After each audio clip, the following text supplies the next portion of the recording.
Good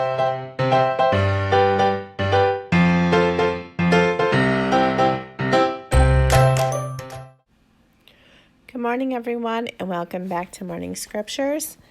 We haven't read the scriptures in a few days because I've been sick again with another cold virus, and so hopefully we can get back to reading now. We'll see how many chapters we can get through today. So we are on Leviticus chapter 11, and this is titled Clean and Unclean Animals.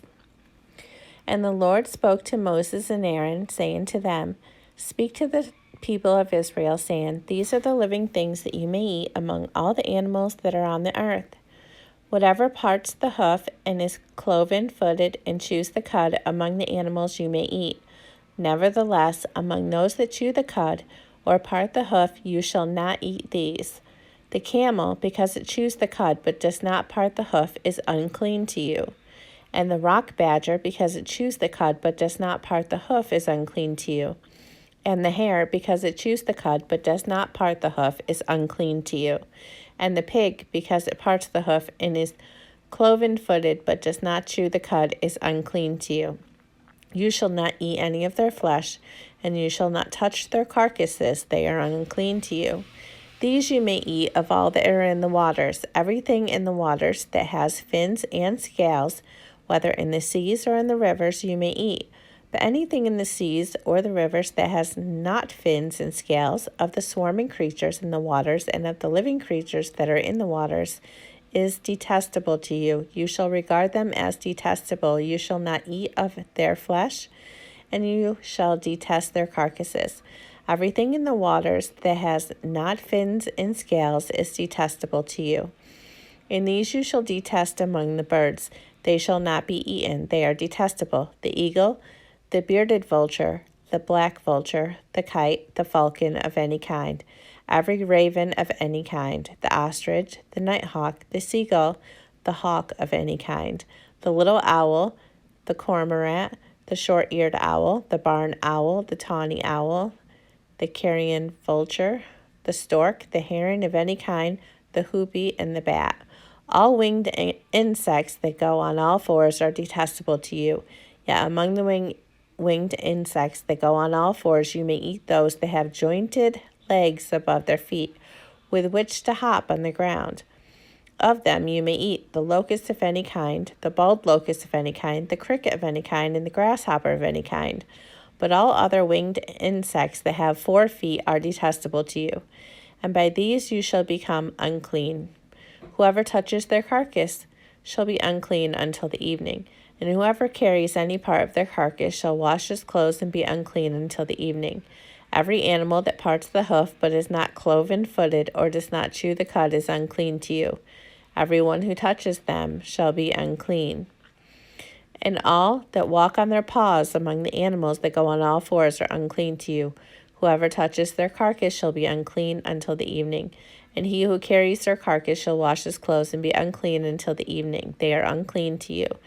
And these are unclean to you among the swarming things that swarm on the ground, the mole rat, the mouse, the great lizard of any kind, the gecko, the monitor lizard, the sand lizard, and the chameleon.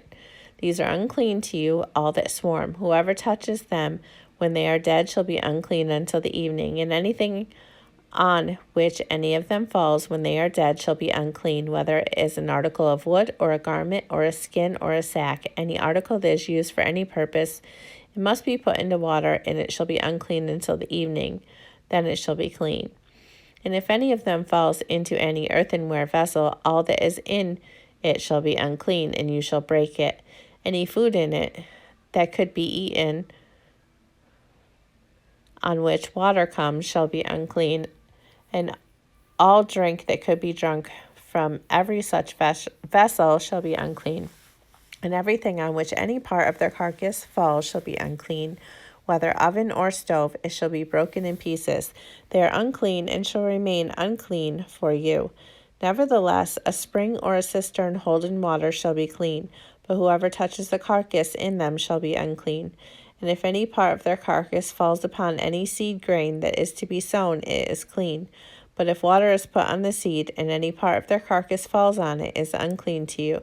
And if any animal which you may eat dies, whoever touches his carcass shall be unclean until the evening, and whoever eats of its carcass shall wash his clothes and be unclean until the evening.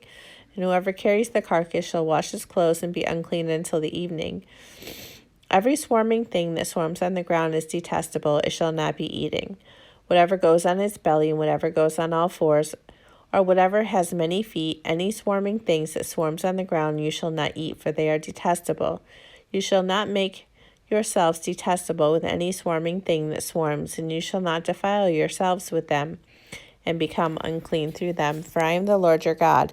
Consecrate yourself, therefore, and be holy, for I am holy. And you shall not defile yourself with any swarming thing that crawls on the ground. For I am the Lord who brought you up out of the land of Egypt to be your God. You shall therefore be holy, for I am holy. This is the law about beast and bird and every living creature that moves through the water and every creature that swarms on the ground, to make a distinction between the unclean and the clean, and between the living creature that may be eaten and the living creature that may not be eaten.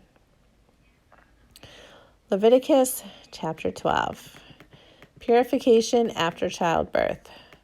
The Lord spoke to Moses, saying, Speak to the people of Israel, saying, If a woman conceives and bears a male child, then she shall be unclean for 7 days. As at the time of her menstruation, she shall be unclean. And on the 8th day, the flesh of his foreskin shall be circumcised. Then she shall continue for 33 days in the blood of her purifying.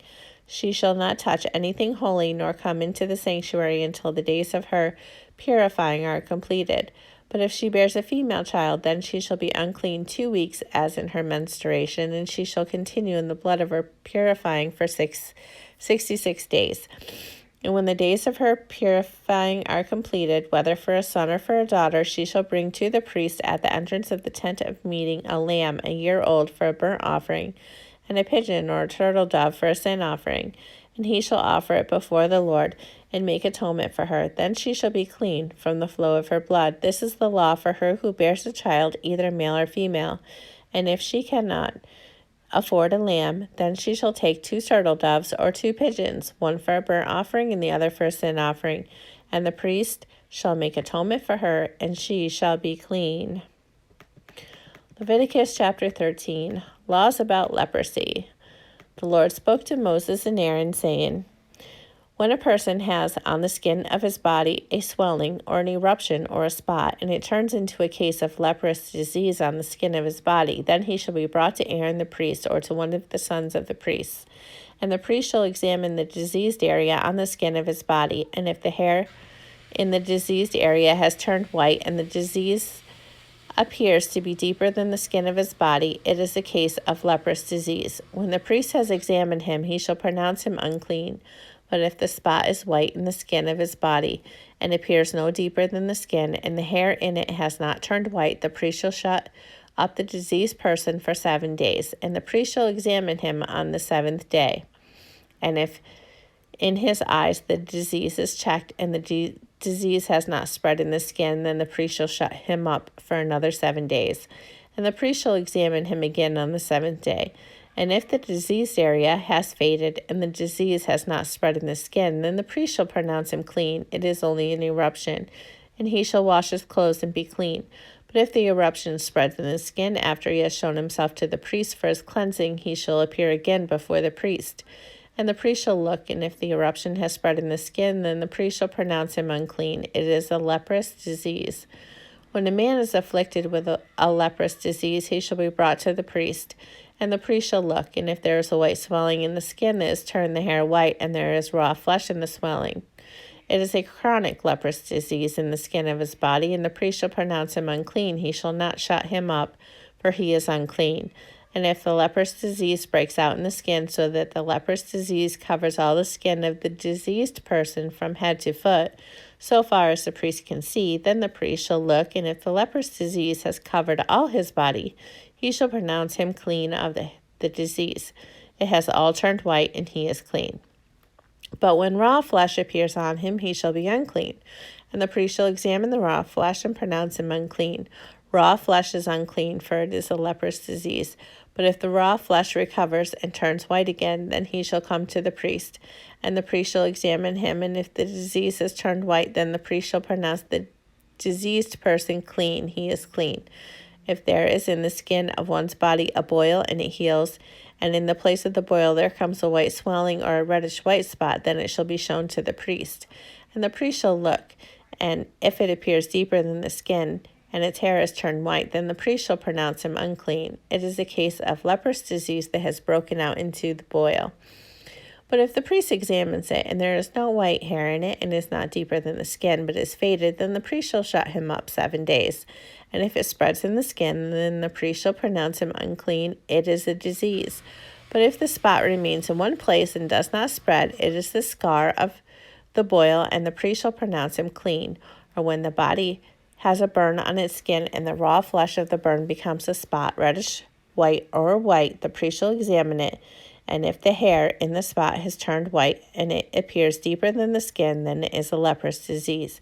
It has broken out in the burn, and the priest shall pronounce him unclean. It is a case of leprous disease. But if the priest examines it, and there is no white hair in the spot, and it is no deeper than the skin, but has faded, the priest shall shut him up 7 days, and the priest shall examine him the 7th day. If it is spreading in the skin, then the priest shall pronounce him unclean. It is a case of leprous disease. But if the spot remains in one place and does not spread in the skin, but has faded, it is a swelling from the burn, and the priest shall pronounce him clean, for it is the scar of the burn. When a man or woman has a disease on the head or the beard, the priest shall examine the disease, and if it appears deeper than the skin, and the hair in it is yellow and thin, then the priest shall pronounce him unclean. It is an itch, a leprous disease of the head or the beard. And if the priest examines the itching disease, and it appears no deeper than the skin, and there is no black hair in it, then the priest shall shut up the person with the itching disease for 7 days.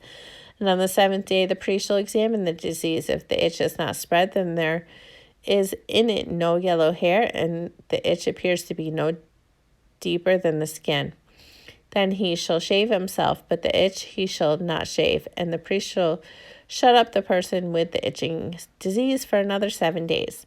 And on the 7th day the priest shall examine the itch, and if the itch does not spread in the skin, and it appears to be no deeper than the skin, then the priest shall pronounce him clean, and he shall wash his clothes and be clean. But if the itch spreads in the skin after his cleansing, then the priest shall examine him, and if the itch has spread in the skin, the priest need not seek for the yellow hair, he is unclean. But if in his eye the itch is unchanged, and black hair has grown in it, the itch is healed, and he is clean, and the priest shall pronounce him clean. When a man or a woman has spots on the skin of his body, white spots, the priest shall look, and if the spots on the skin of the body are of a dull white, it is leukoderma that has broken out in the skin. He is clean.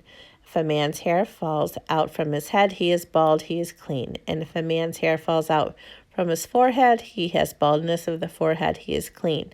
But if there is on the bald head or the bald forehead a reddish white disease area, is leprous disease breaking out on his bald head or his bald forehead. Then the priest shall examine him, and if the disease swelling is reddish white on his bald head or on his bald forehead, like the appearance of leprous disease in the skin of the body, he is a leprous man, he is unclean. The priest must pronounce him unclean. His disease is on his head. The leprous person who has the disease shall wear torn clothes and let the hair of his head hang loose, and he shall cover his upper lip and cry out, unclean, unclean. He shall remain unclean as long as he has the disease. He is unclean. He shall live alone. His dwelling shall be outside the camp. When there is a case of leprous disease in a garment, whether a woolen or a linen garment, in warp or woof of linen or wool, or in a skin, or in anything made of skin, if the disease is greenish or reddish in the garment, or in the skin, or in the warp or the woof of in any article made of skin, it is a case of leprous disease, and it shall be shown to the priest. And the priest shall examine the disease and shut up that which has the disease for 7 days. Then he shall examine the disease on the 7th day. If the disease has spread in the garment, in the warp or the woof or in the skin, whatever be the use of the skin, the disease is a persistent leprous disease, it is unclean, and he shall burn the garment or the warp, or the woof, the wool, or the linen, or any article made of skin that is diseased, for it is a persistent leprous disease, and it shall be burned in the fire. And if the priest examines, and if the disease has not spread in the garment, or in any article made of skin, then the priest shall command that they wash the thing in which is the disease, and he shall shut it up for another 7 days. And the priest shall examine the diseased thing after it has been washed, and if the appearance of the diseased area has not changed, though the disease has not spread, it is unclean. You shall burn it in the fire, whether the rot is on the back or on the front. But if the priest examines, and if the disease area has faded, after it has been washed, he shall tear it out of the garment, or the skin, or the warp, or the woof.